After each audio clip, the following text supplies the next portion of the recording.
I applaud Albanese for recognising that our national interest and our national security, and indeed his own prime ministership, now rests with Albo having a close relationship with Donald Trump and the US administration.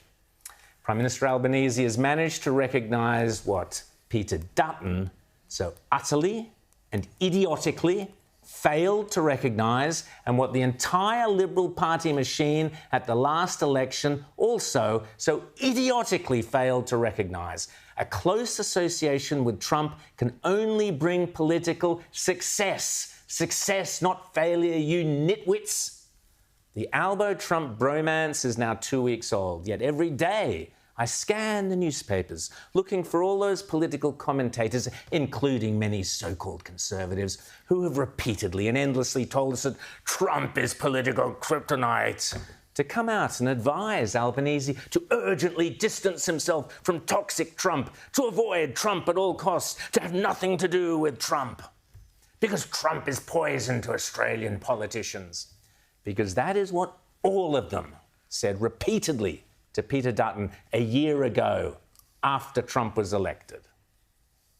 I, and I alone, maintained steadfast throughout the federal election campaign, and I editorialised repeatedly on this show and in The Spectator Australia that Dutton must embrace Donald Trump, that Peter Dutton had to embrace Donald Trump. I can't remember the number of times here on Outside as I urged Peter Dutton to get on a plane to Washington, be one of the first to be photographed proudly standing alongside Donald Trump, congratulating him in the White House. I repeatedly urged the Liberals to drive a wedge between themselves and Labor by making being an ally of Trump's United States a key strength for the coalition. Instead, the bedwetting Libs did the complete opposite, shamefully admonishing Senator Jacinta Price simply for saying, "Let's make Australia great again."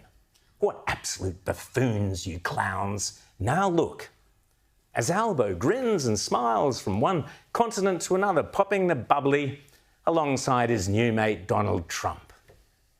And yet, for advocating that the coalition openly embraced Trump, I was derided and ridiculed not only by the left, I don't care about them, but more sickeningly by nearly every other political commentator on the right. Where are you all now, all you so-called political geniuses? I spent yesterday poring over all the mainstream newspapers looking for all those "Trump is toxic and Australians all hate Trump, beware Albo, being associated with Trump is political poison Albo" opinion pieces. As I said before, nothing. Not a whisper. Not a word. What a bunch of cowards and clowns you all are. Anyway, I thought I'd get that off my chest.